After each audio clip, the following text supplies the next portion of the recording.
This channel does not promote any violent, harmful, or illegal activities. All content provided by this channel is meant for an educational purpose only. আজকে প্রধানমন্ত্রী নরেন্দ্র মোদীর বক্তব্যগুলো শুনছিলাম আর কবির সুমনের ওই জাতিস্বর গানটার কথা মনে পড়ে যাচ্ছিল। মানে তার সেই চিন্তা ভাবনা, ইহজন্ম পরজন্ম, পূর্বজন্ম পরজন্ম, এগুলো সমস্ত কিছু যে রাজনৈতিক বিষয়বস্তু হয়ে যাবে, এটা সম্ভবত কবির সুমন তিনি রাজনীতিতে এসেছিলেন কিন্তু এটা হয়তো ভেবে উঠতে পারেননি কোনো দিন। এবং গোটা ভাবনাটা যে নরেন্দ্র মোদীর মাথার থেকে বেরোবে এবং তিনি যে গোটা ব্যাপারটাকে লিঙ্ক করবেন সেটাও সম্ভবত তিনি বুঝতে পারেননি। আর একই সঙ্গে আমরাও কখনো ভাবতে পারিনি, জানেন তো, যে এই জীবন মৃত্যু এই সমস্ত বিষয়গুলো এগুলো সব আমাদের রাজনীতির উপজীব্য হয়ে যাবে, রাজনৈতিক সংবিধানে ঢুকে পড়বে আর কি। এমনি সংবিধানে এগুলোর খুব একটা জায়গা নেই, পূর্বজন্ম পরজন্ম, কিন্তু বাকি জায়গায় রাজনীতির সংবিধানটা একদম আলাদা, তো সেখানে সব চলে। এই যে মমতা বন্দ্যোপাধ্যায়, তিনি এই তো গতকালই তিনি বলেছিলেন ওই প্রাক্তন বিচারপতি তমলুকের প্রার্থী, বিজেপির প্রার্থী অভিজিৎ গঙ্গোপাধ্যায়কে দেহত্যাগ করার পরামর্শ দিলেন। এবার ওই বললাম, দেহত্যাগ করার পরামর্শ অবশ্য দিয়েছেন, কিন্তু কোথাও গিয়ে পরবর্তী ক্ষেত্রে নরেন্দ্র মোদী বাংলায় জন্মালে তাকে কালো পতাকা দেখানো হবে এরকম কোনো বক্তব্য অবশ্য এখনও ঢাকেননি। কিন্তু একটা জিনিস বুঝতে পারছি, জানেন তো, যে গোটা জায়গাটা না সবাই নিজের মতো করে ইস্যুগুলোকে জোড়ার চেষ্টা করছে, আর একটু ইউনিক একটা লাইনে ব্যাখ্যা করার চেষ্টা করছে, নইলে হচ্ছে না গোটা ব্যাপারটা।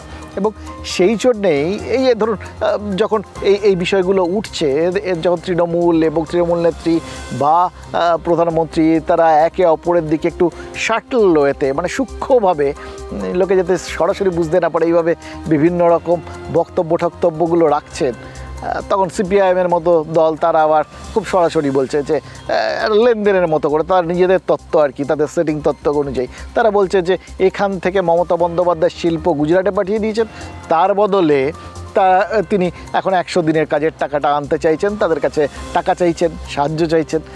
আবার উল্টো দিকে দেখুন, প্রধানমন্ত্রী সেই 100 দিনের কাজের টাকার প্রসঙ্গ তুলেই বলছেন যে টাকা তিনি দিয়েছিলেন কিন্তু আসলে এখানে দুর্নীতি হয়েছে, আর তৃণমূল বলছে বঞ্চনা হয়েছে। ফলে কিভাবে ইহজন্ম পরজন্ম আমরা বলি না ঝরঝরে হয়ে গেল।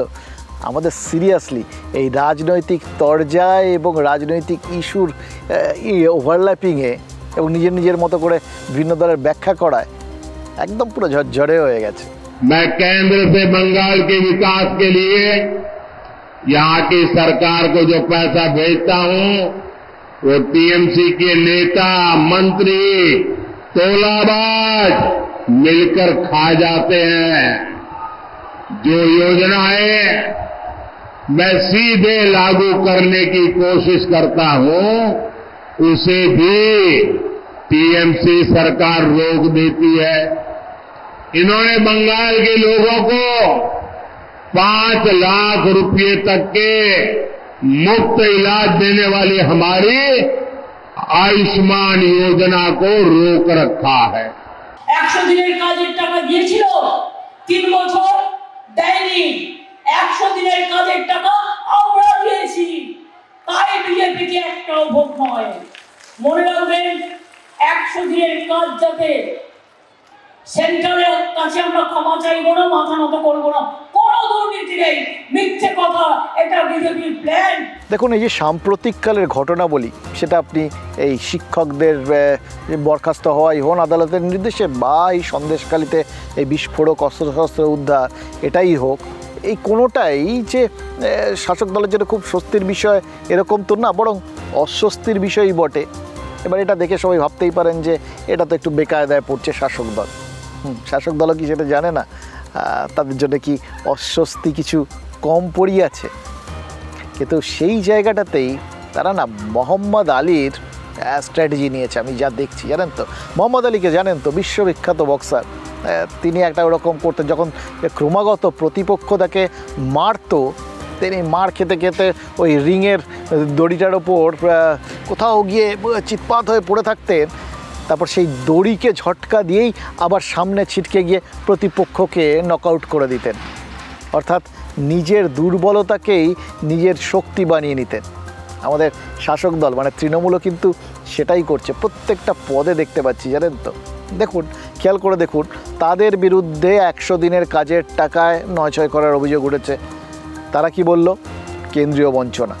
আবাস প্রকল্পে দেখা গেছে যে বিভিন্ন জায়গায় যে যাদের মানে তৃণমূলের বিভিন্ন নেতা নেত্রী, তাদের যাদের বড় বড় অট্টালিকার মতো বাড়ি রয়েছে, তারা উল্টে নিজেদের ওই অট্টালিকাকে কুড়ে ঘর দেখিয়ে নতুন করে আবাসের টাকা আত্মসাৎ করে নিয়েছে, তাদের নতুন করে বাড়ি উঠেছে।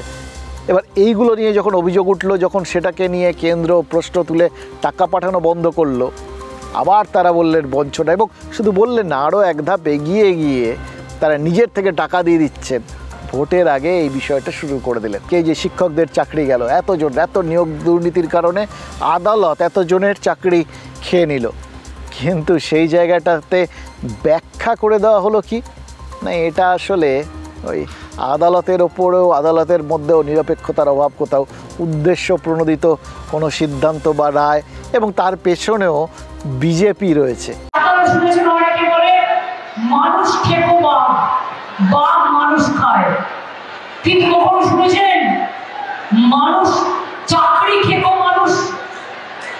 চাকরি খেকো মানুষ যারা চাকরি করছে তাদের চাকরি সব ছাড়াই করে দিচ্ছে বিজেপি পার্টি।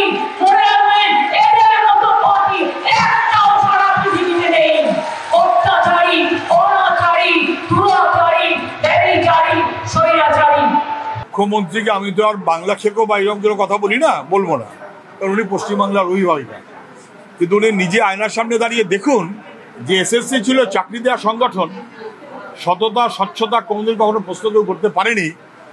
ওনার পাল্লায় পড়ে সেই এসএসসি কে দুর্নীতি আর কে দুর্নীতি না, এই তালিকা পর্যন্ত করতে পারছে না। टीएमसी ने यहां युवाओं के भविष्य के साथ लगातार खिलवाड़ किया है। इन्होंने इतना बड़ा शिक्षा घोटाला किया,